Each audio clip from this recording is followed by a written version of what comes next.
evening, good people. Good evening, and good evening again. You know how I do. I got a second laptop situation. Got to get that squared away over here, and then come on back to the fold. All right. Okay. So I got to stop going to Baltimore on Tuesdays. Like that. That's what I'm gonna have to do. Just stop going to Baltimore on Tuesdays because it's it's a lot. It's a lot. I'm gonna have to pick a different day to go to Baltimore, but I had to go today.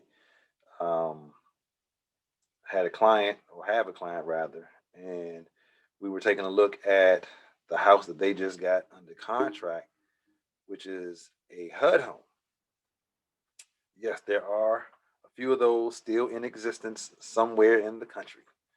This particular area of the country is Baltimore, Maryland, Charm City, Tubman City. Depending on who you talk to, they may have a different name. But yeah, man, kind of northwest Baltimore. Mm, Almost leaning towards the county. Um, yeah, it is leaning towards the county. Um, Great deal on the house.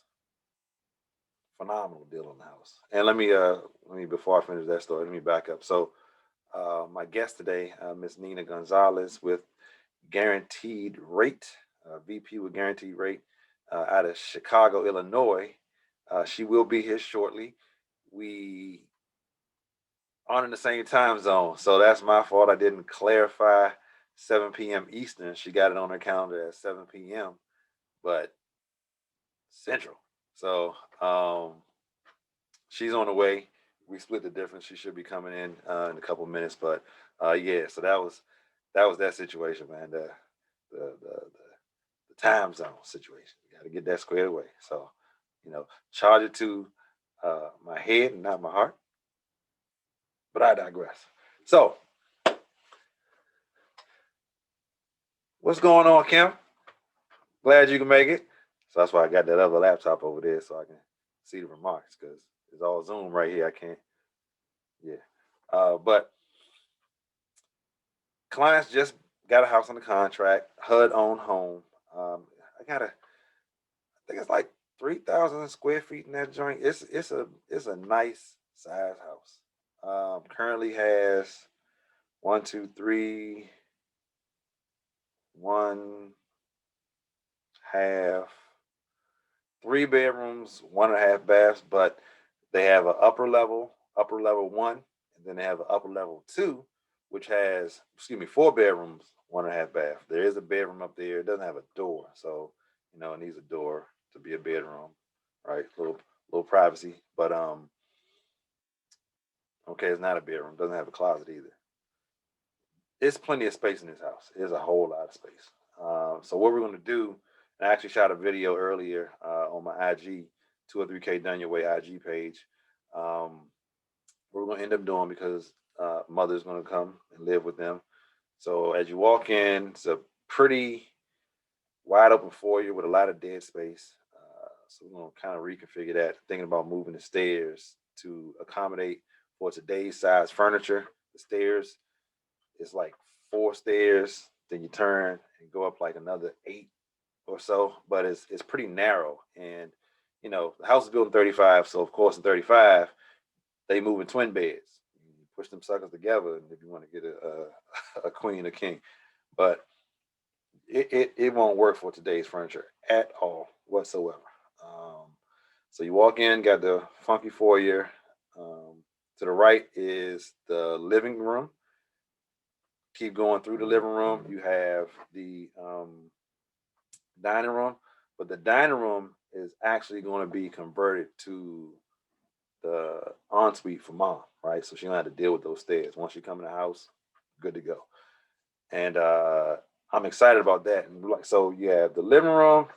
Do it this way. You have the living room, dining room, And then directly behind the dining room, but you have to go through the kitchen to access it, is a bathroom, half bath.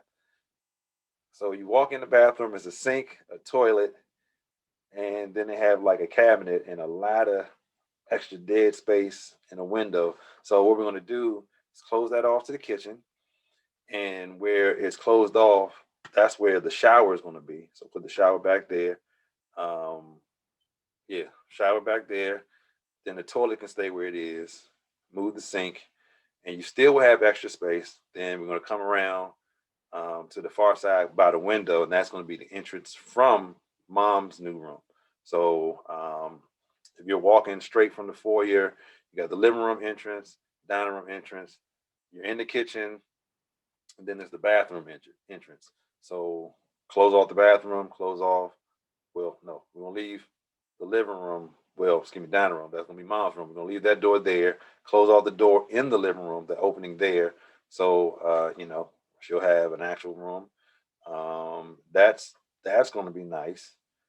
Kitchen is the house is actually in pretty good condition. It doesn't need a lot of work. Just needs some reconfiguring to make it work for them. So definitely a new kitchen. The basement, still trying to decide on what to do down there. It's about at its highest point about 6'2",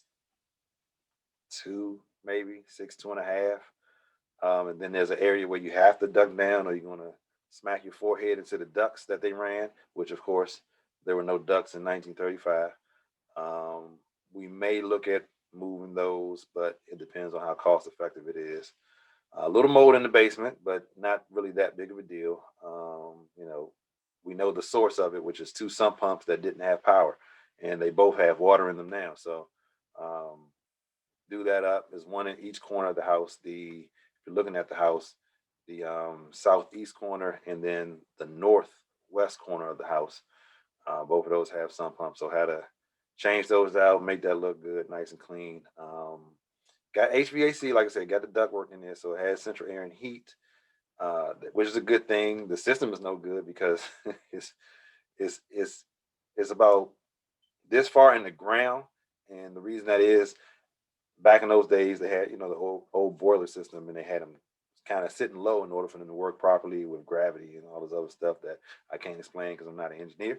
But they stuck the air conditioning unit and it's gas as well. So the HVAC, they stuck that into the hole, but because of the whole water situation, there's water as deep as the hole. So the HVAC is surrounded by water, so that has to be, of course, taken care of as well. Oh, and it looks like Nina is here.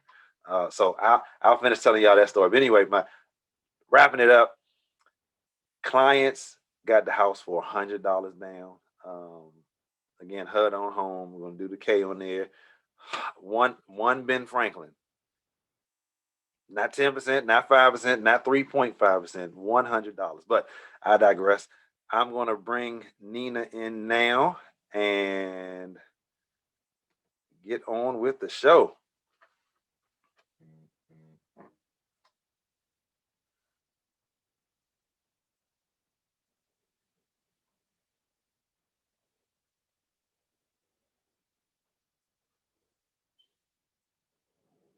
Mute. There you go. I made it. Kid, how you doing today? I'm doing very good, very good. Thank you for having me. Thank you for being here. So that is, please accept my apology on not clarifying the East Coast Central situation. It's us Chicago people. We think we're the center of it all. Since it's Central Time, we just figure everyone works on our time. So apologies are from me. That's hilarious. That's hilarious. Understandable. I think we may have a little bit of that bravado down here in the nation's capital as well. So touche. Okay. So Ms. Nina Gonzalez, VP with Guaranteed Rate. Yes, Guaranteed Rate Affinity. Yes. Yes. So Nina Gonzalez here, Loans by Nina on every social media platform. You can find me on Instagram, Facebook, and LinkedIn. I have been doing mortgages for a very long time, but that's not the key to success. It's staying in tune to the changes that change all the time. So that's what makes us successful and just better prepared for our clients. So thank you, Erin, so much for having me here. And so we can really dig in and talk about the 203K. So I'm really excited about that. Absolutely. Likewise. So what I want to do is jump right into the questions. Typically, some of the answers or some of the things that is normally, I guess, discussed and talked about at the onset of an interview will be addressed through the question and answer situation. So just want to jump right to it and go through it. And then on the onset, on the backside, we'll talk about, your real estate business and just anything else real estate related that you want to talk about. Fair enough? Fair. All right, cool. So, and again, I do know the answer to most of these questions, but still got to ask you because somebody out there watching does not know. So, right, yes. First question is, do you know the 203K process from start to finish? And have you closed this loan before? Yes, I have. The 203K process can be complex if you don't have not only the right lender, but you need the right real estate partner as well. I've seen some clients suffer and stumble because they didn't have the right realtor partner who understood the program or had the appropriate networking connections to make this a smoother process for them.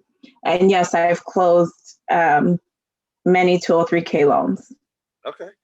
How long have you been in the business in general, and then how long have you been kind of specializing in 203Ks? So I have been in the business since November 11th, 2000. So it's about 20 years. And specializing in renovation lending or having that arsenal as part of my product, it has been since 2014. That's when I've, had a mix of rehab on my product line. Okay, cool. Do you have any additional certifications or credentials, anything like that kind of lines up with this, or just in general? Well, I do have certifications myself as a loan officer and continual training. There is a designated renovation specialist on my team. And you just need to learn and know how to do the product successfully so you can originate 203K loans in my company. Okay, cool. What is your NMLS number? Pop quiz. Ooh, let me look it up. No, I'm sorry. It is, my NMLS number is 1213893. Got it. All right, rolling right along. So as far as 203K loans, how many would you say that you've closed, and roughly, because it does vary, but what's the rough average time from contract to close? So minimum of 2 a month, and the most I've done, anywhere from 2 to 4 on a monthly basis, averages out on a monthly basis. And roughly the time frame for closing, it's best to say that it's usually 3.5 weeks after we have the appraisal and the bid done. So that would be a fair amount of time, or a fair representation of time. For those who don't know the 203K process, getting the bids and the quotes for the repairs on your property can usually be the biggest challenge during this process.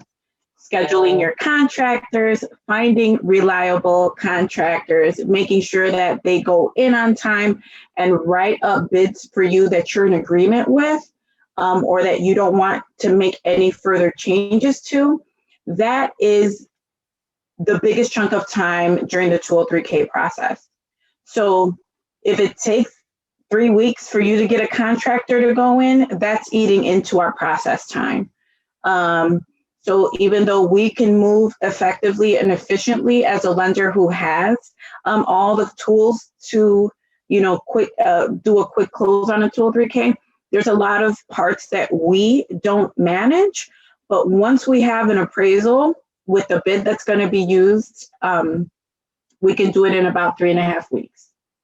Gotcha. We can close in about 3.5 weeks. So again, that points back to having, the right people on your team to help usher you through this process as quickly as possible. So that way you guys can do what you do on the back end and handling all the financing. So yeah, having that good realtor on your team. Having a good realtor I have seen where some real estate agents are hands off when it comes to like the bid process, that even if you're not, as a real estate agent, even if you are not super connected with contractors, but if you make yourself available to help schedule all the bids in appropriate time frame or the inspections, that goes a long way. Even though you really want to use a real estate agent that has all the tools necessary, understands the program, and has the network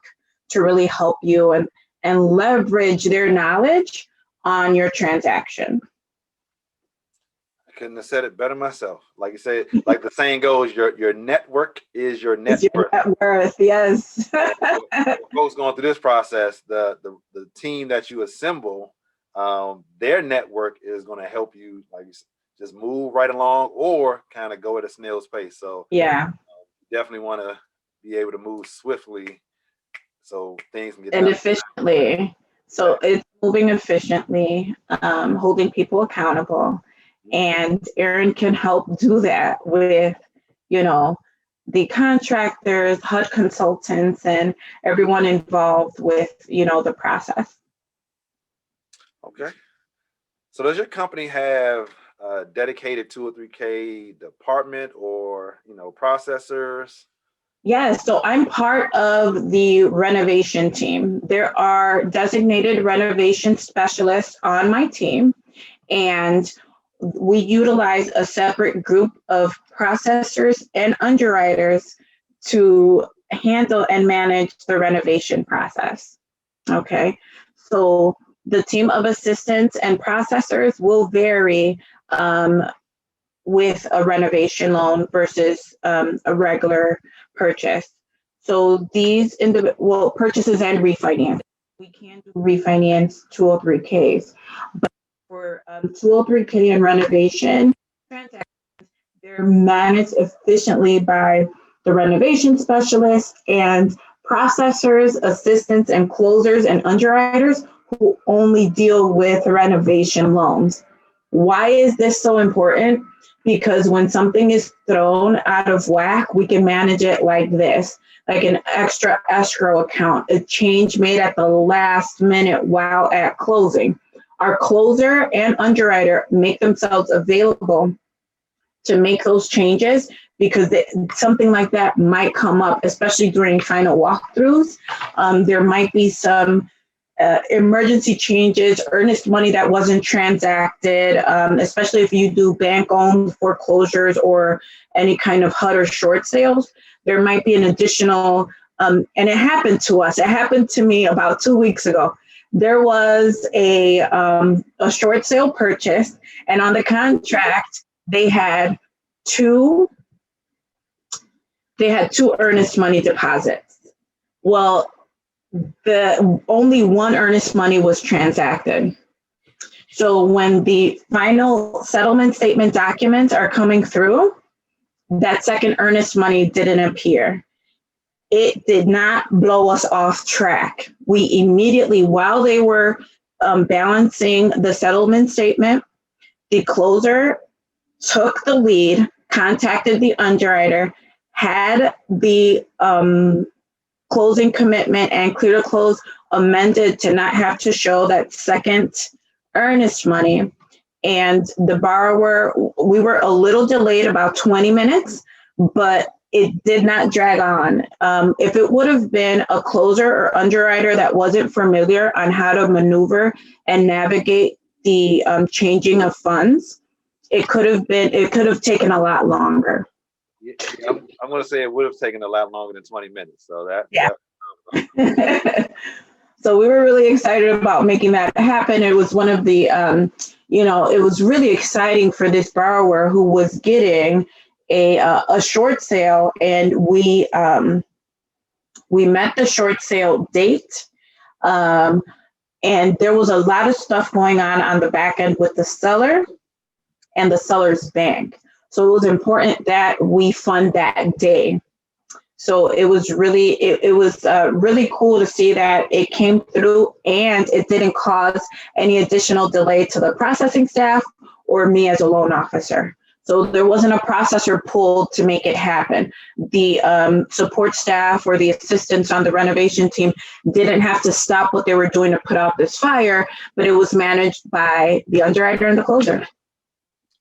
Good. So that is definitely a good thing for any buyer, or because you mentioned it a couple of times, anyone who is refinancing. I think that is like one of the most, I call it the most unknown unknowns, because a lot of folks still don't really know about the 203K loan, and then some who do, they typically automatically think buy, fix up the house, but they don't think or don't know that you can refinance, yes, fix up the house as well. Yes, you can. So one of the biggest and most effective uses of the 203K that I find right now in this market is that you can go into the bones of this beautiful home and then customize it to what your own needs are, right? So that's something that I think is unique for this product, especially now that there is some sort of lack of inventory.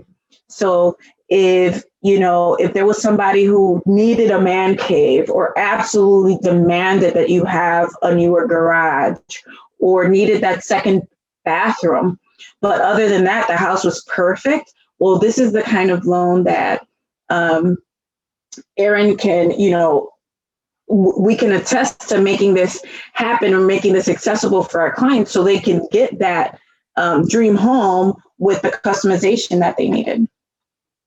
So while we're on that, what would you say is the most complicated 203K loan that you've dealt with? It would be a multi-unit, and I know the transaction, I just want to be careful and not giving too many details.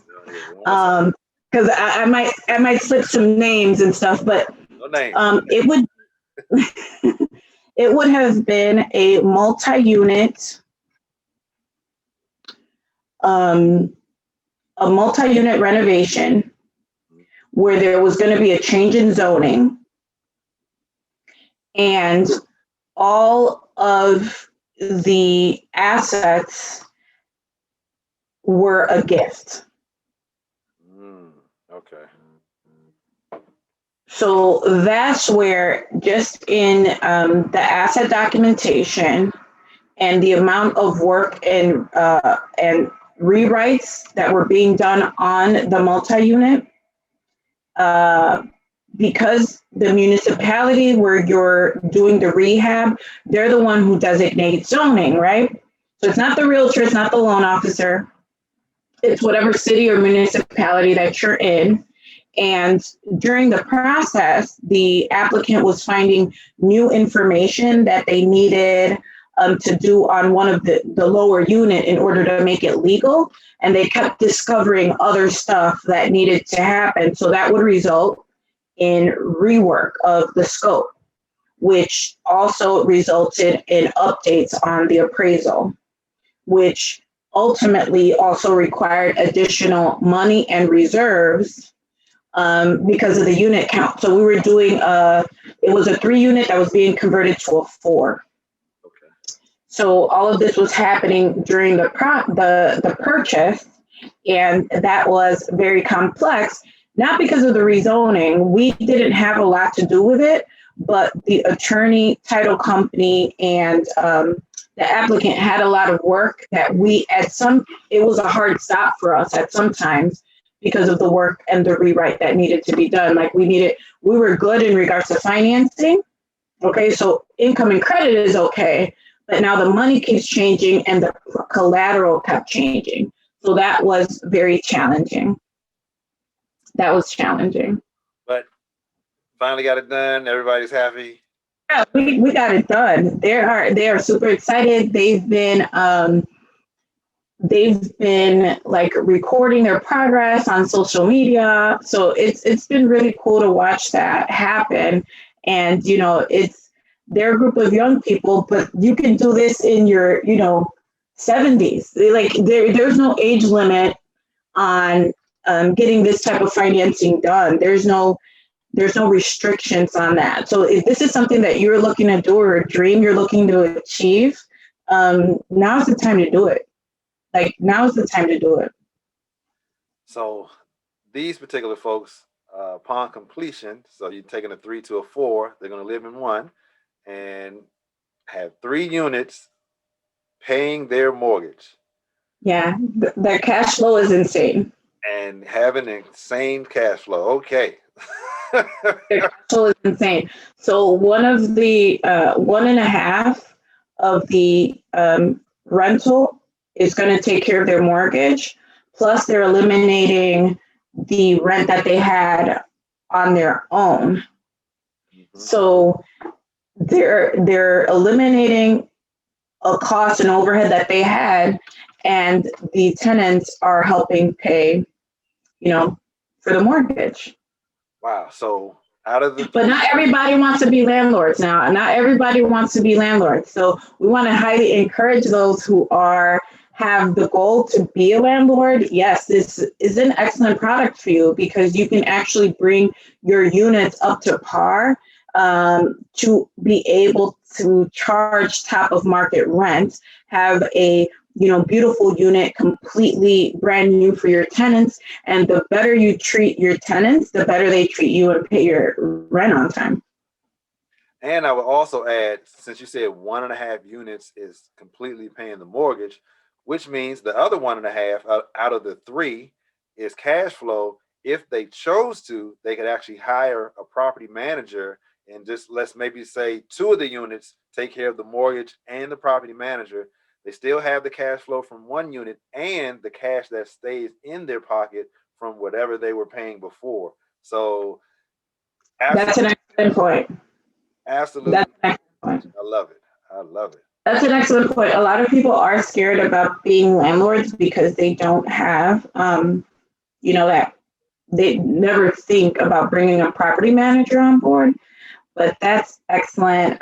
Thanks for bringing that up because that's something that people tell me, I don't want to be a landlord. I don't want to, deal with tenants. But rent, housing is something that is always going to pay. Yes, got to live somewhere. You got to live somewhere. All right. So, are you currently working on any 2 or 3K loans? Yes. Yes.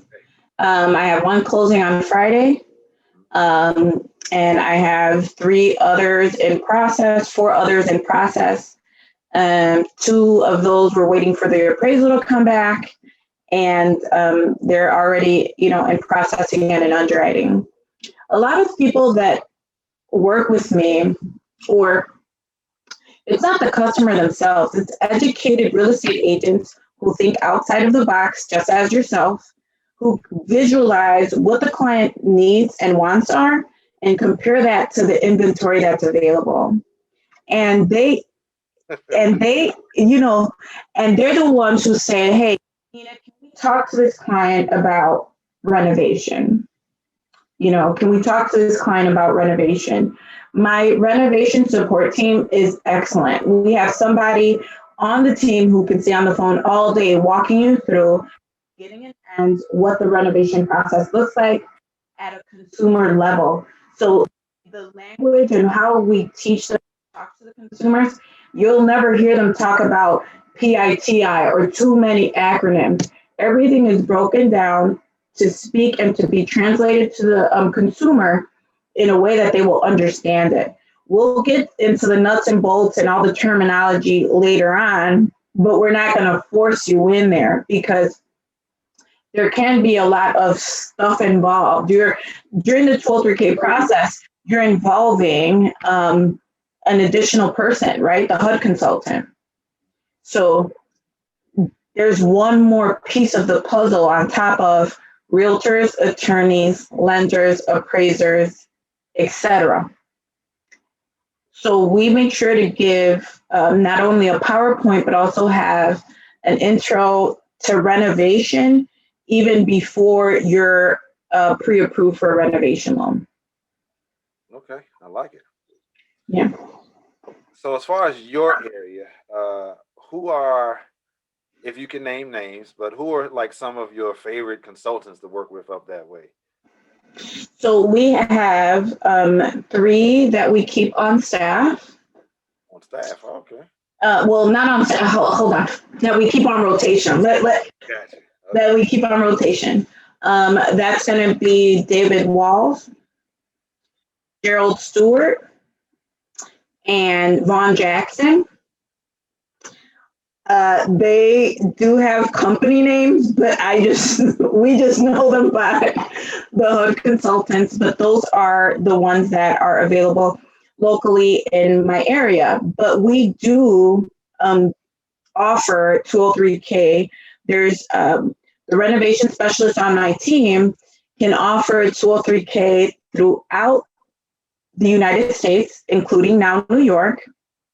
And we use a specialized service that will locate HUD certified consultants that have a good track record within our company. So we do have access to a database of consultants as well. Okay, cool. Like it. Now, if someone said, "Hey, Nina, I like what I hear. You know, your minimum is like 2 a month. Do you have any clients that I could talk to just to verify what you say is true? Would you have a list of people that someone could call or check out and just, verify everything that you're talking about?" Yes, we do. Some of them will, it is a difficult process, but once they learn to differentiate that it's not the loan or the loan officer, they're more able to communicate the complexities of the process without that emotional baggage of like going through a renovation loan as your first time purchase on a multi-unit. So we do have clients and other real estate agents that are available to communicate, how we navigate the renovation process. Okay. Cool. Well, that wraps up the questions, or at least the interview aspect of the questions. But you said, so the 3 to the 4 unit. Have you seen like many of those with the conversions, or more so the single family situations? It's a combination. So in my marketplace, there's a lot of multi-units. Okay. Currently, there's a scarcity of multi-units. So what we're seeing in regards to the multi-unit world is those that are either that need to be brought up to par to even, be habitable. Okay. So there is a diverse, the city of Chicago is that. It has a lot of multi-units where if you know the Chicago 2-unit, we're well known for the brick front, flat face 2 units, the Greystone Castle type of 2 and 3 units building. We're well known for those as well. So it's the scarcity of them. That's why you're not seeing as many transacted, because everybody wants a multi-unit right now. Okay. So that's why you don't see a lot, and maybe that's not a huge chunk of our pipeline, Not because we can't manage it, but just that there's not a lot out there. So the ones that we are seeing are those that, they don't have proper ventilation or HVAC or heating, need windows, floor, plumbing damage. So these are the properties that we're seeing for 203K renovations that just need to be brought up to make them habitable, right? A lot now of what we're seeing with the 203K purchases is on regular single families, is those who, like we were talking about earlier in our phone call earlier, people want to see their dream home, right? So now the aesthetic that is catching attention is a different one that we saw 10 years ago. But there are beautiful homes that just happen to have, beige and mustard colored walls, your hardwood standard floor, and dark kitchen with the dark marble. And the house fits exactly what you need in the neighborhood you want, the bedroom count you want. But since it doesn't have that aesthetic that is popular, you may overlook that unless you have a real estate agent like Erin who can say, this can be managed with a small 15 to 20K budget on a renovation loan. As long as we properly make improvements to this property, this is your dream home. This is your dream home with the right colors, with the right tile, with the right cabinets in your kitchen. So that's more than anything, I think is the value add to clients working with real estate agents as yourself who are familiar and aren't scared of the 203K loan. You can't be scared of it. And that's what, with the power and the knowledge you have, it allows you to properly convey that to the listing agent while getting the offer accepted. It's funny that you said aren't scared, because when I first got into business or really first started asking people, who have been in the business longer than me, like, hey, what do you know about the 203K loan? Can you teach me what you know? Most people don't. It's like cussing at them or something. Like, no, you don't want to deal with that. Don't talk about that. That's terrible. So, I really got shunned away from 203K loans when I first inquired about it, but I realized it's just because that person didn't want to take the extra time for whatever reason to just really to learn it, yeah. Right, to really learn it and figure out, hey, this is how you can navigate that process. Because it's not that difficult once you just, educate yourself, get around people who know the loan and the process much better than you, and just, snuggle up under their wing and allow them to teach you what they know. And then, of course, go through the process a few times, because like anything, you learn best by doing it. So, but yeah, most of the realtors I know, I'm finding more people now at least know what it is, but I personally educated some folks saying, hey, you can refinance with a 203K. You can refinance with a 203K? Yes, you can refinance with 203K. Erin, I want you to visualize some neighborhoods that we see in our communities.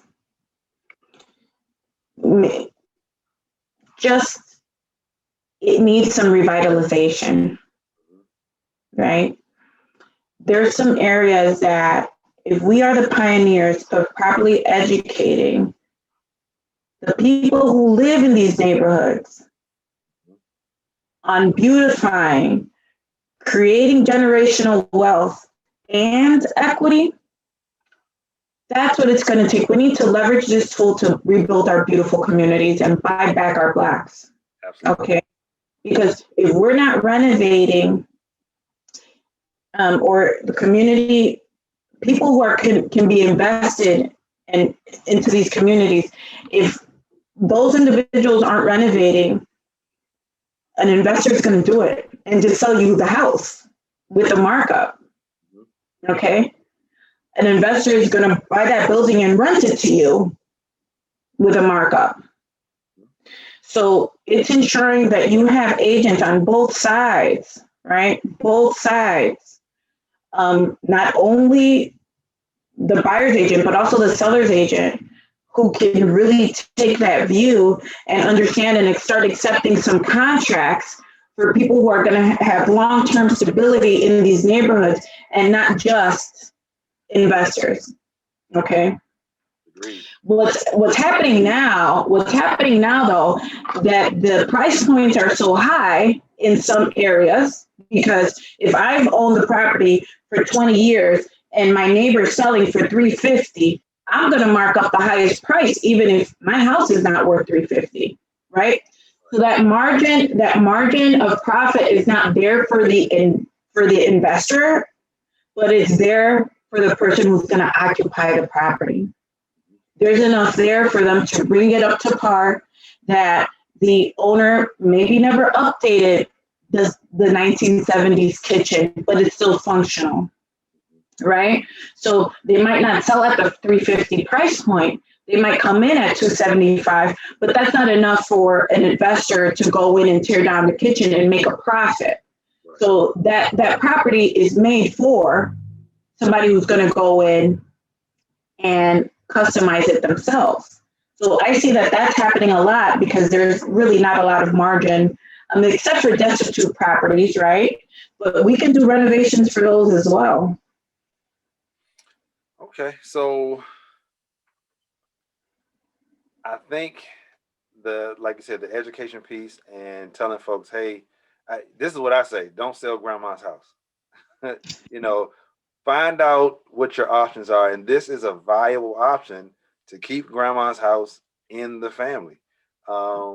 If it needs some work, don't sell grandma's house because somebody came and said, hey, we'll offer you XYZ. Yes, because once they're done doing what they've done, you could have done that and been the benefactor of the equity by forcing the appreciation up through renovation. So I completely agree. We may need to put together a street team to get out here and start doing a door knock campaign. Don't sell grandma's house. You have options. That's great. So, well, let's say that even if you were to sell grandma's house, right? Be educated, and maybe you could be the one who's doing the development, and you have more control over who your end buyer is going to be. You might know the neighbor down the block who's been renting an apartment, who they got a good job, and say, hey, I'm fixing up this. There are situations that allow you, like you just said, know your options, allow you to be more in control of what actually happens with this property. That is true, versus just taking what you think is the only thing you can get. So absolutely. I love it. Man.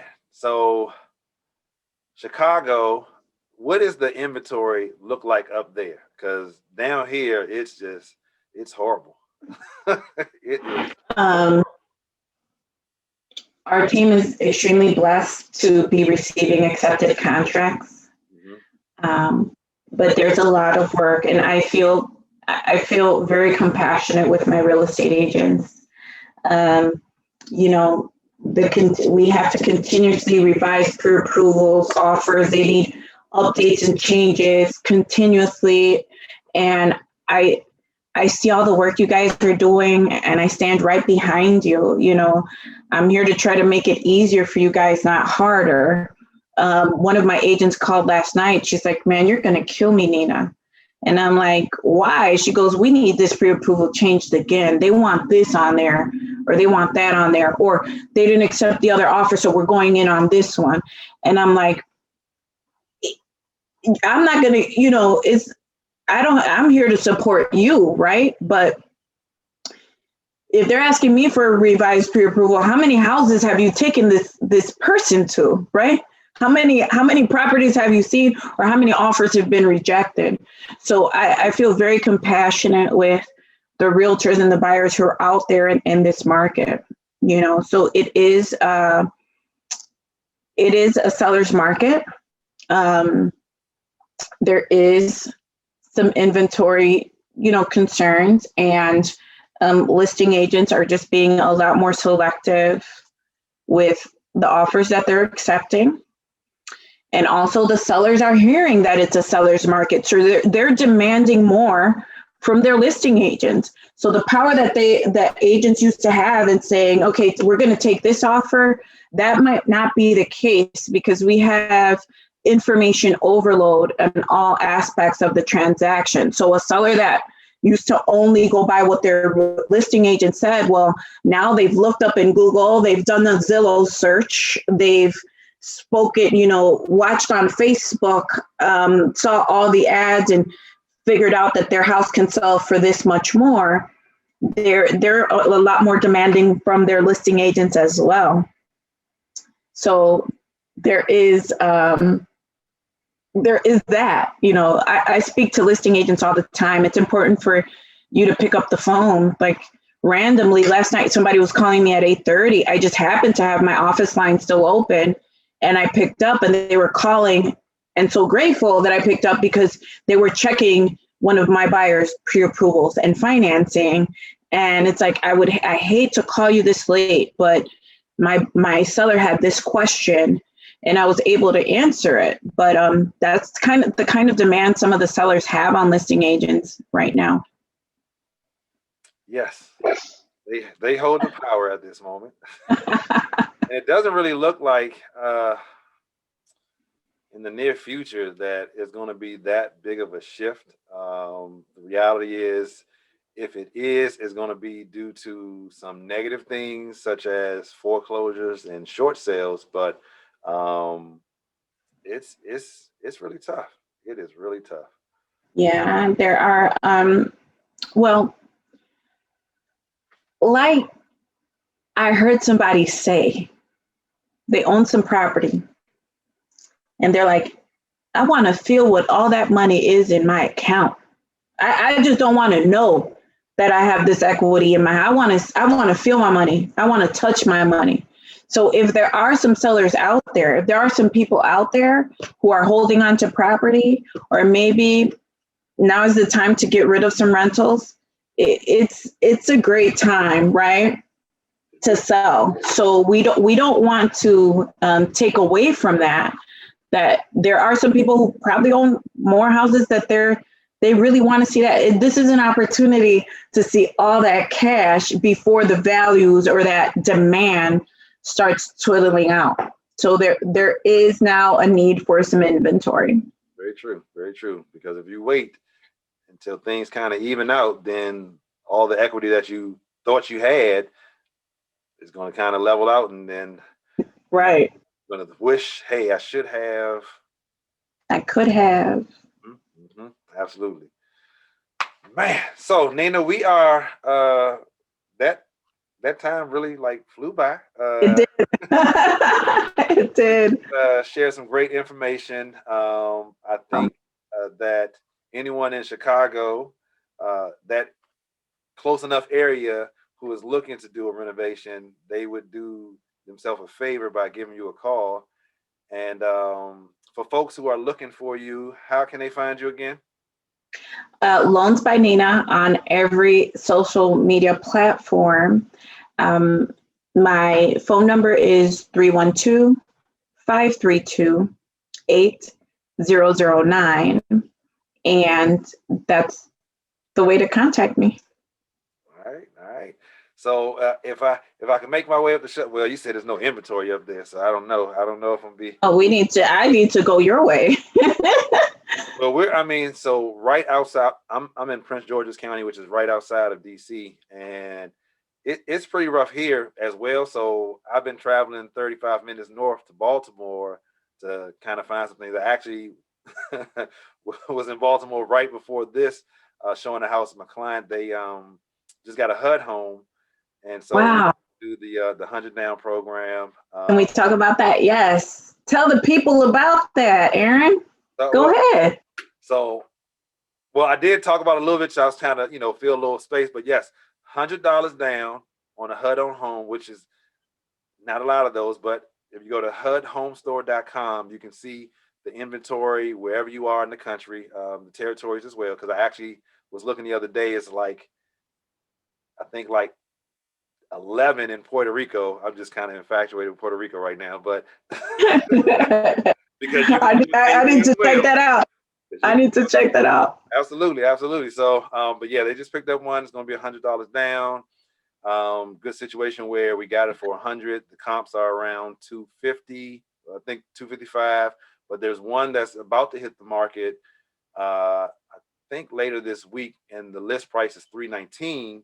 So that will close prior to them closing, and then that will be a new comp. So we're just like pulling, like, please, three anything, please. And it's looking like renovations will be right around 125 or so, maybe a little more. But they're going to be moving in with some equity and living very well. So Awesome.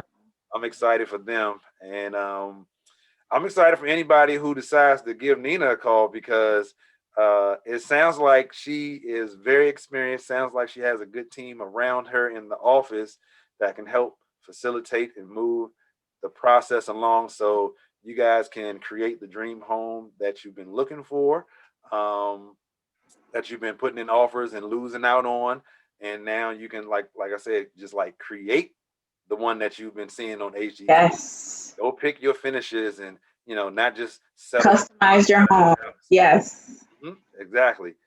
So again, Nina, I appreciate you being on the show. And if I get anyone that's looking in Chicago or the surrounding areas, I know exactly who to refer them to.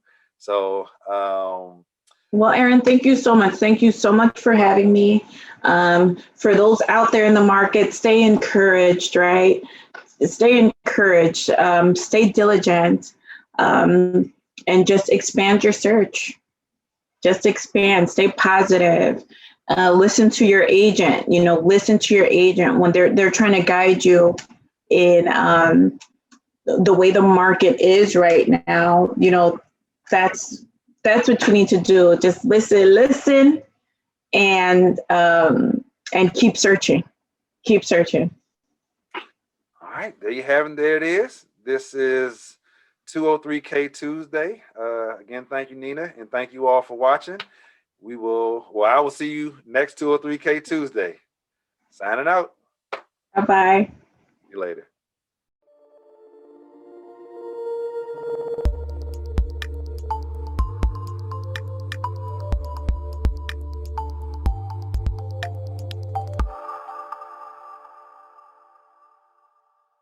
Be sure to like, subscribe, share, and ring that bell. Thanks for watching.